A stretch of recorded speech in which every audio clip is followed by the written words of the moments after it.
तीसरा कदम पाएं। प्रक्रिया का तीसरा और आखिरी कदम है पाना। इसके बारे में अच्छी भावनाएं महसूस करें। उसी तरह महसूस करें जिस तरह आप उस चीज को पाने के बाद महसूस करेंगे। इसे अभी महसूस करें। इस प्रक्रिया में अच्छा महसूस करना और खुश रहना महत्वपूर्ण है, क्योंकि अच्छा महसूस करते समय आप खुद को उसी फ्रीक्वेंसी पर रख रहे हैं जिस पर आपकी मनचाही चीज है। यह ब्रह्मांड भावनाओं से संचालित है। अगर आप सिर्फ बौद्धिक दृष्टि से किसी चीज में यकीन करते हैं, लेकिन आपके मन में उसके अनुरूप भावना नहीं है, तो हो सकता है कि आपके आग्रह में इतनी शक्ति न हो कि आप अपनी मनचाही चीज को अपने जीवन में साकार कर सकें।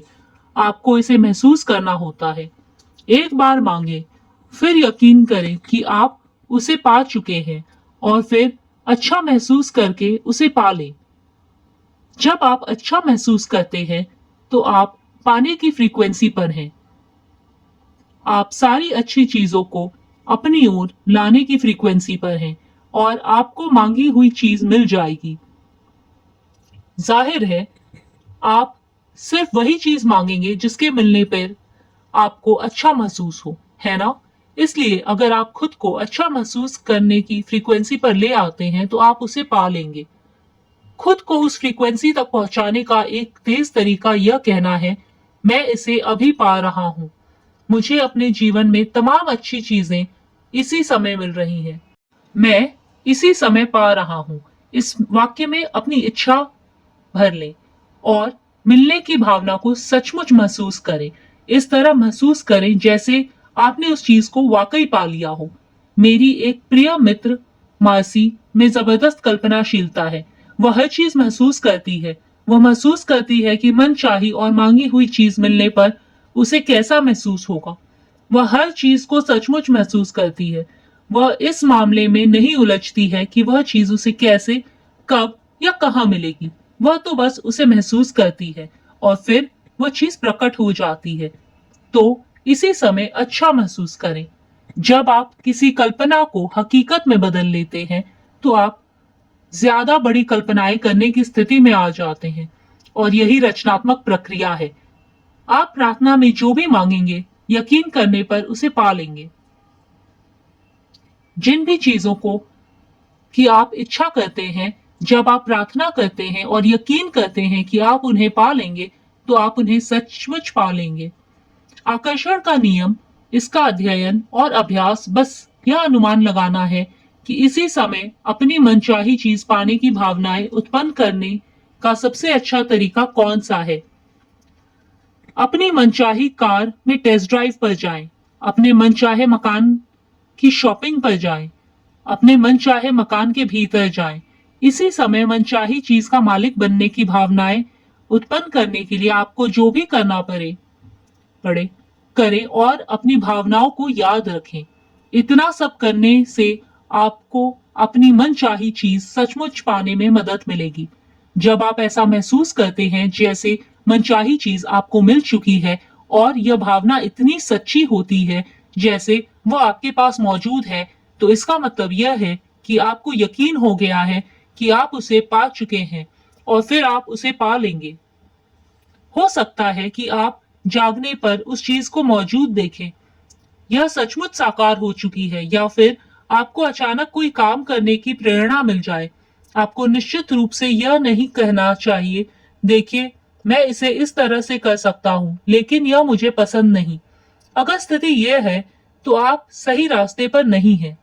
कई बार कर्म करने की जरूरत भी होगी, लेकिन अगर आप इसे उसी तरीके से कर रहे हैं जिस तरीके से ब्रह्मांड इसे आप तक पहुंचाने की कोशिश कर रहा है, तो आप खुशी की भावनाएं महसूस करेंगे। आप उत्साहित महसूस करेंगे। समय जैसे ठहर जाएगा। आप उस काम को बिना थके दिन भर कर सकते हैं। कर्म का मतलब कई लोगों के लिए काम हो सकता है, लेकिन प्रेरित कर्म काम जैसा बिल्कुल महसूस नहीं होगा। प्रेरित कर्म और काम के बीच फर्क यह है, प्रेरित कर्म वह है जब आप पाने के लिए काम कर रहे हैं। अगर आप उस चीज को साकार करवाने के लिए काम कर रहे हैं, तो आप पीछे फिसल गए हैं। प्रेरित कर्म प्रयास रहित होता है, और उसे इससे अद्भुत महसूस होता है क्योंकि आप पाने की फ्रीक्वेंसी पर होते हैं। कल्पना करें कि जिंदगी तेजी से बहती नदी है। किसी चीज को साकार करवाने के लिए काम करते समय ऐसा महसूस होगा जैसे आप नदी के बहाव के खिलाफ तैर रहे हैं। यह मुश्किल होगा और संघर्ष जैसा लगेगा। दूसरी तरफ ब्रह्मांड से पाने के लिए कर्म करते समय आपको ऐसा महसूस होगा जैसे आप नदी के बहाव के साथ बह रहे हैं। यह प्रयास रहित महसूस होगा। यह प्रेरित कर्म है और ब्रह्मांड तथा जिंदगी के बहाव के साथ तैरने की भावना है। कई बार तो किसी चीज को पाने तक आपको पता भी नहीं चलेगा कि आपने कर्म किया था, क्योंकि कर्म करते समय आपको अच्छा महसूस हो रहा था। तब आप पलटकर देखेंगे और इस बात पर हैरान होंगे कि किस तरह ब्रह्मांड आपको वहां तक ले गया जहां आप जाना चाहते थे और उस चीज को आपके पास ले आया जिसे आप पाना चाहते थे। ब्रह्मांड तीव्र गति को पसंद करता है। विलंब न करे, दोबारा न सोचे, शंका न करे। अब अवसर मौजूद हो, जब आवेग मौजूद हो, जब अंदर से सहज बोध की प्रेरणा का इशारा हो तो तत्काल कर्म कर दे। ये आपका काम है और आपको बस इतना ही करना है। अपनी सहज भावनाओं पर भरोसा करें। यह ब्रह्मांड का इशारा है जो आपको प्रेरित कर रहा है। यह ब्रह्मांड का इशारा है जो पाने की फ्रीक्वेंसी पर आपके साथ संप्रेषण कर रहा है। अगर आपके मन में सहज भावना है तो उसका अनुसरण करें। आप पाएंगे कि ब्रह्मांड चुंबक की तरह आपको मांगी हुई चीज की ओर ले जा रहा है। आप अपनी जरूरत की हर चीज को आकर्षित कर लेंगे। अगर आपको पैसे की जरूरत है तो आप उसे आकर्षित करेंगे। अगर आपको दोस्तों की जरूरत है तो आप उन्हें आकर्षित करेंगे। अगर आपको किसी खास पुस्तक की जरूरत है तो आप उसे आकर्षित करेंगे। बहरहाल आपको इस तरफ ध्यान देना होगा कि आप किसे आकर्षित करना चाहते हैं, क्योंकि जब आप अपनी मनचाही चीज की तस्वीरें अपने दिमाग में रखते हैं तो आप उन चीजों के प्रति और वह आपकी ओर आकर्षित होंगी। वह चीजें सचमुच आपके माध्यम से साकार हो जाती हैं और वास्तविकता में बदल जाती हैं, और ऐसा आकर्षण नियम के कारण होता है। याद रखें कि आप एक चुंबक हैं और हर चीज को अपनी ओर आकर्षित करते हैं। जब आप स्पष्टता से सोच लेते हैं कि आप क्या चाहते हैं तो आप उन चीजों को अपनी ओर खींचने वाले चुंबक बन जाते हैं। आप जिन चीजों को चाहते हैं वे आपकी ओर चुंबकीय आकर्षण से खींची चली आएंगी। आप जितना ज्यादा अभ्यास करेंगे और आकर्षण के नियम को अपनी ओर जितनी ज्यादा चीजें लाते देखेंगे तो आप उतने ही ज्यादा बड़े चुंबक बन जाएंगे, क्योंकि आपने आस्था, विश्वास और ज्ञान की शक्ति का प्रयोग किया है। आप शून्य से शुरू कर सकते हैं, क्योंकि शून्य से बिना राह वाली जगह पर एक राह बना दी जाएगी। आपको सिर्फ मनचाही चीजों की साकार कल्पना करने की क्षमता की जरूरत है। मानव जाति के इतिहास में आज तक जो भी चीज खोजी और बनाई गई है वह एक विचार से शुरू हुई थी। उस एक विचार से एक राह बनी और वह चीज अदृश्य से दृश्य में प्रकट हो गई। इस तरह सोचें कि आप रात में कार चला रहे हैं।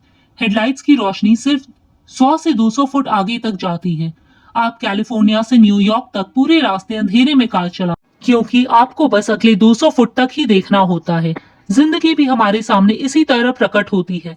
अगर हम बस इतना भरोसा कर सके कि उसके बाद अगले 200 फुट प्रकट हो जाएंगे और उसके बाद अगले 200 फुट, तो इस तरह आपकी जिंदगी प्रकट होती रहेगी और यह अंततः आपको मनचाही चीज की दिशा में ले जाएगी, क्योंकि आप उसे सचमुच पाना चाहते हैं। ब्रह्मांड पर भरोसा रखें, यकीन रखें, आस्था रखें। मुझे सचमुच जरा भी अंदाजा नहीं था कि मैं रहस्य के ज्ञान की फिल्म के पर्दे पर कैसे उतार पाऊंगी। मैंने बस भविष्य दृष्टि का परिणाम देखा। मैंने अपने मस्तिष्क में परिणाम को स्पष्टता से देखा। मैंने इसे पूरी शक्ति से महसूस किया और द सीक्रेट को बनाने में हमें जिस चीज की जरूरत थी वह हर चीज हमारे पास आ गई। आस्था से पहला कदम उठाएं। आपको पूरी सीढ़ी देखने की जरूरत नहीं है, बस पहला कदम उठा लें।